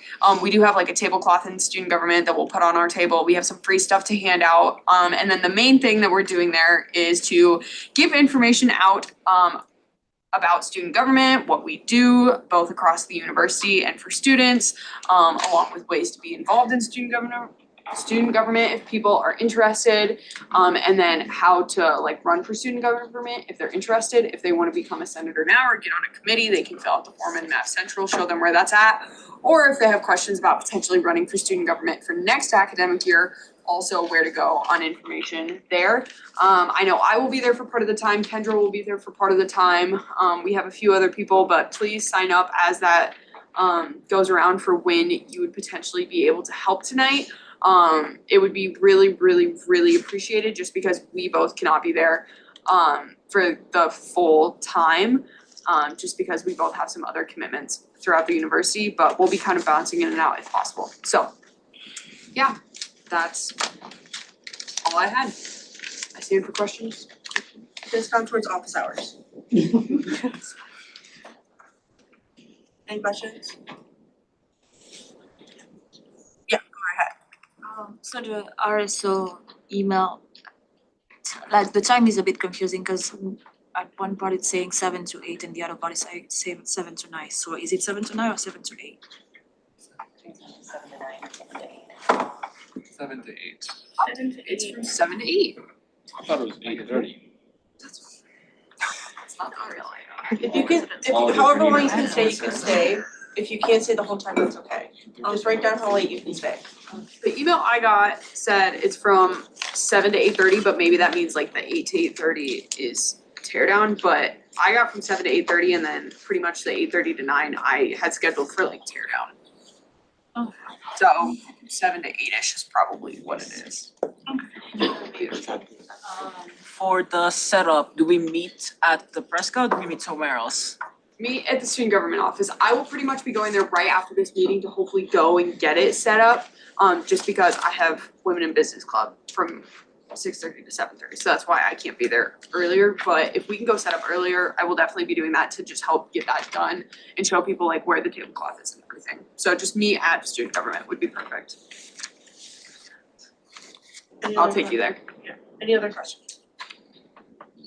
Alright, seeing none, my turn. So, with that, basically, if you wanna know what I'm up to, you can just come talk to me at a later time, just because we have a lot of business to get to. I know people have class at 6, so, if you have any questions for me, my stuff is literally similar to kind of these two. So if you have any questions for me or wanna know what I'm up to, just come talk to me, send me a Teams message, or just swing by the office, there's a good chance that I'm there. Okay? Cool, great. No questions for me. Moving on, senator reports. We don't have any, so that's great. So we'll move into vacancies. So here's the call for vacancies. Anyone here for residential life?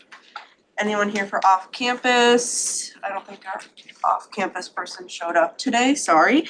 College of Allied Health and Nursing, College of Business, and College of Humanities and Social Sciences. Okay, seeing none, just to let you all know that's 6 vacancies, so that's 6 seats that we should try to fill before February 19th. That's the last day to fill vacancies. Cool. Alrighty, moving on to new business, we have the campus security officer retention resolution. So I'm gonna invite the author and its second up to the podium to go over that. The resolution is also in Teams and was sent out in your email. So please refer to that while they talk about it, so we don't have to pull it up and share that. Thank you. Hey y'all.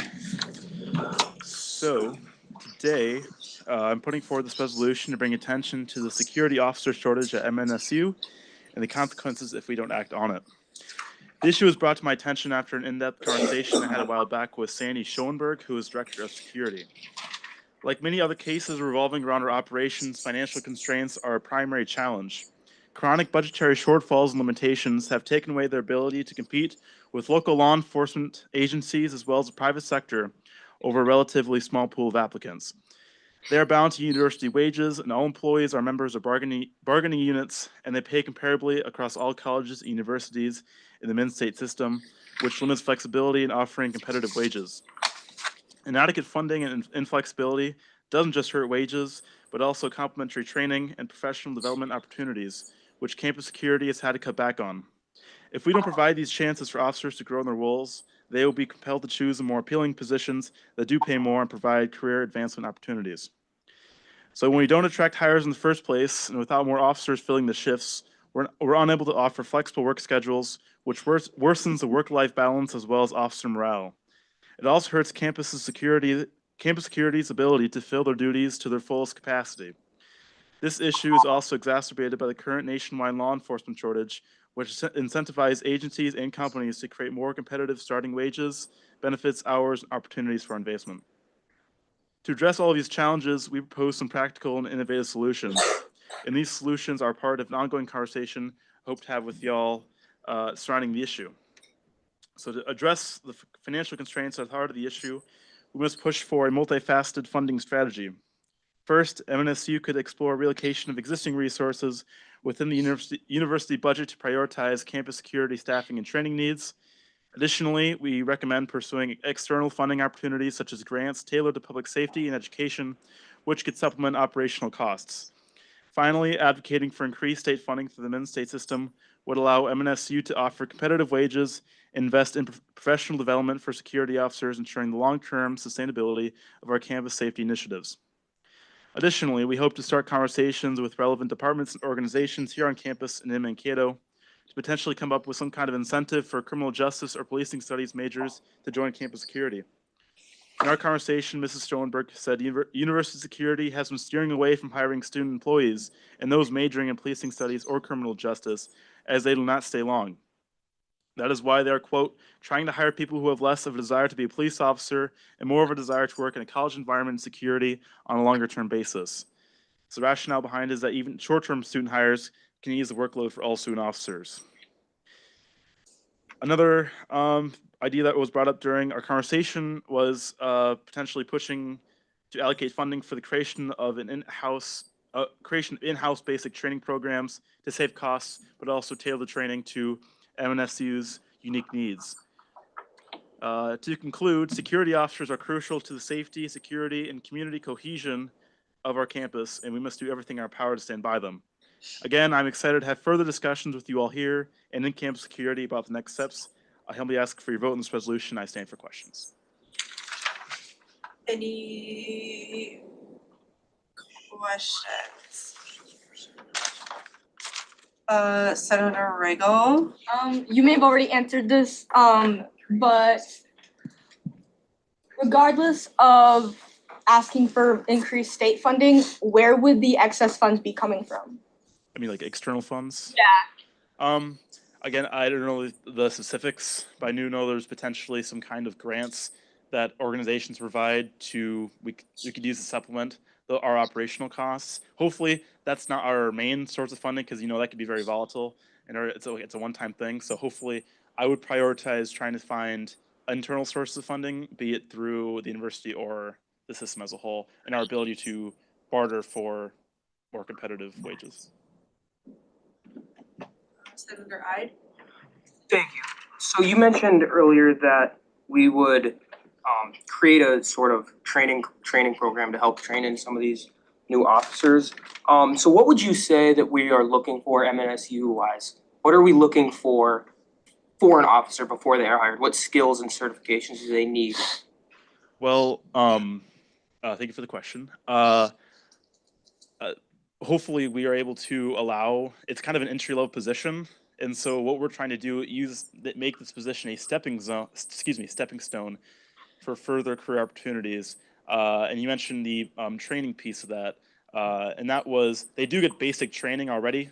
And that's just standard, like de-escalation, stuff like that, CPR. But what we're trying to do, they use outside sources for that. And what we're trying to do is make an in-house, and they pay for that. But if we make an in-house training videos, for example, even, that would save us a lot of costs. And those funds could be used for wages, essentially. So that's kind of the goal of that. Senator Karki? In the resolution, my question is, I see this as a very happening issue, but most of the pointers that you have here are us recommending and encouraging and urging. Who are we doing this to? Are we referring to a specific committee? Where are we sending this off? Because from the pointers that are mentioned here, I don't see a direct way for us as student government to be involved. Thank you for the question. Again, the goal, for my intention for this resolution is to simply bring attention to the issue. I do present possible solutions, and I'm open to have continuing conversations with as many stakeholders as we can. I think obviously the first people we go to is campus security themselves. I've been talking a lot with Sandy Schoenberg, and also potentially talking to Mankato, the Mankato Police Department, potentially coming up with some kind of partnerships to just have better cohesion and better relationships with the local law enforcement here. But yeah, I hope to have as much conversation as I can with as many people. I'm still learning about the issue and hope to learn more. So I'd love to have this as many people as we can. That's just a question. Second last question, Senator Riddle. Would this in-house training replace the current training that student safety officers are currently getting? From my understanding, yes. But again, might be a Sandy question. That's simply an idea she put out to me. I don't know what the specific training would look like if they would use also additional external training sources. But I potentially that maybe I'll refer to Sandy on that one. But thank you. Yes. You talked definitely. This is just a first reading. They will come back next week if there are any amendments or changes after having discussions with folks that have been mentioned. Alrighty. Well, I don't think there's any more questions, so we will move this item on the agenda to old business next week. Okay. Thank you.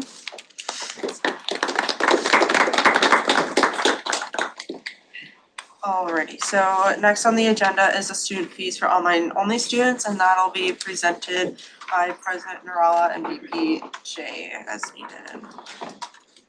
Awesome.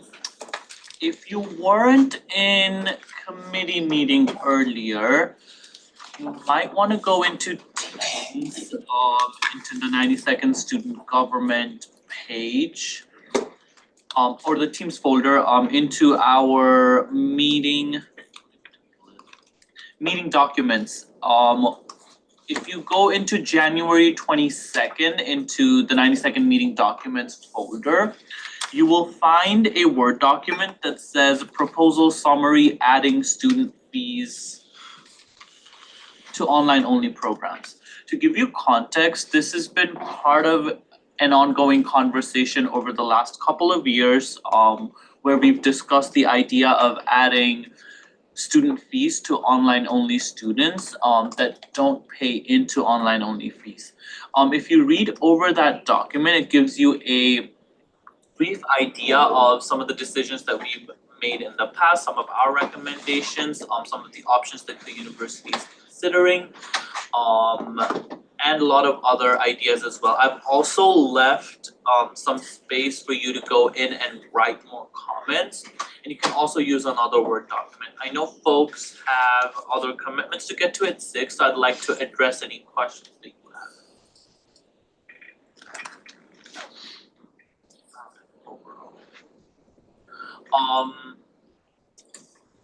But the general idea of it is the university administration is looking into the options of adding student fees into online only programs.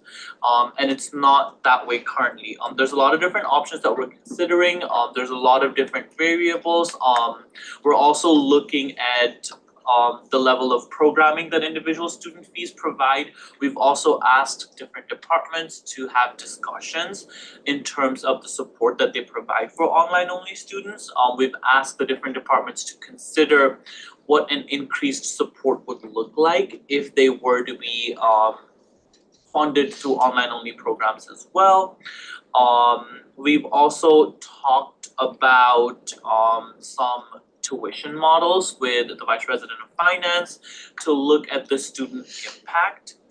And so there's a lot of different options to consider, but we'd also like to hear what you think or any other avenues that you'd like us to look at, consider.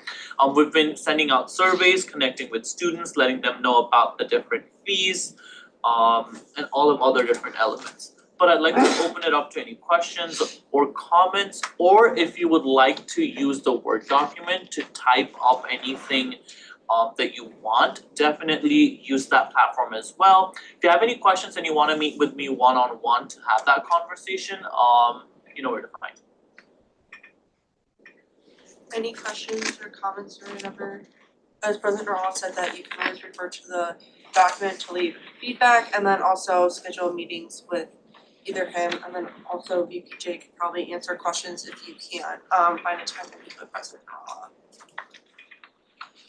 Okay, so then moving forward into the agenda, we have old business, we don't have any, so I will move to announcements, and I'm gonna already call on John because I see him smiling. So, John, you can come on up for your announcements. Thank you, Speaker Youngberg. I just do have a few announcements. This evening, as was mentioned, there's the RSO Involvement Fair, so we encourage all students to attend that. Tomorrow evening, the Fraternity and Sorority Life community will host a fraternity and sorority social for potentially interested people to meet and mingle with members of the organizations. No obligation is assumed at all by attending this event. Come have a cookie and some punch and meet and mingle with our organizations. They are still recruiting. I'm surprised that Jeremy Riesenberg did not mention while he was up here, but his office is actually hiring orientation peer assistants right now. And so we know that people who are involved on campus make great orientation peer assistants. The applications for that are due February 13th, and they are available on Handshake, so you can search for the opportunities there.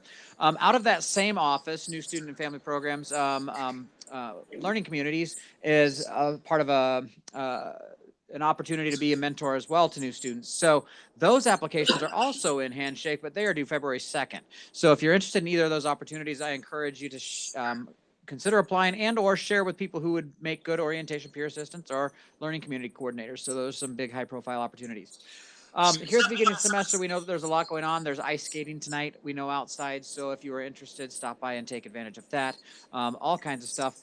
Encourage you to check out Mav Central or mnsuevents.com to take a look at the student events team schedule. So just a lot of stuff going on right now. A lot of opportunities to get out of your, I don't want to encourage you not to study, because I know you all do that well enough anyway, but sometimes you just need a break, right? Okay, so I encourage you to take advantage of the opportunities to have a little bit of a break and go enjoy some of the other things going on around campus. So here we go. Awesome, cool. Thanks, John. We're not gonna allow questions because we're gonna keep moving. Sorry, John. If they have questions, they can come talk to you afterwards. President Narwhal. A quick short announcement. If you guys want to get a selfie with Stomper, Stomper's in our office right now. Just an FYI.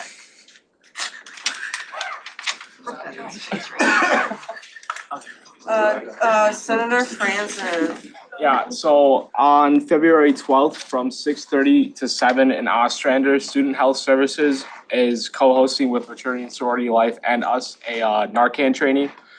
So it's free to show up, and if you show up, you get they have 200 Narcan kits. You get one if you show up. Please go to that if you can. Who was that? February 12th from 6:30 to 7 in Ostrander. Great, thank you. Any other announcements?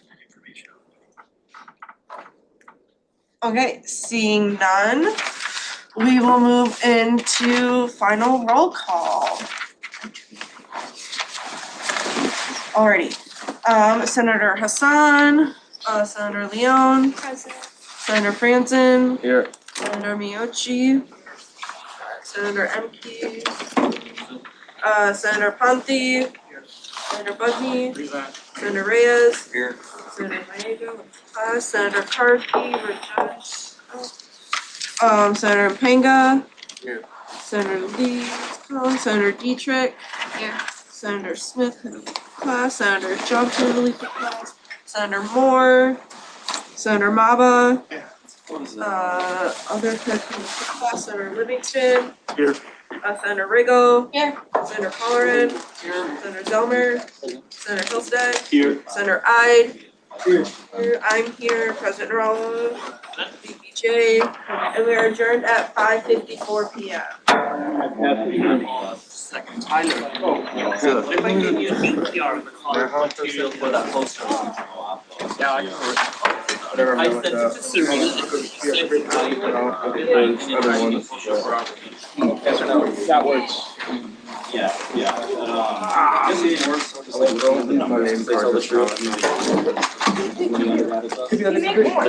3 times more.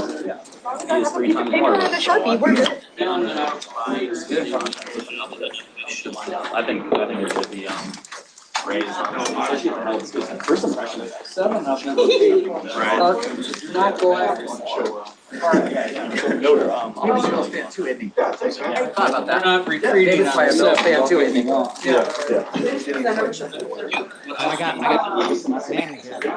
Okay, in the office, yeah. Okay, Rebecca will show you guys the chat, and then listen to we're gonna need a link to get there, but. Not, so it's not, it was not engaging, it was scroll. Let's bring it in. Don't worry.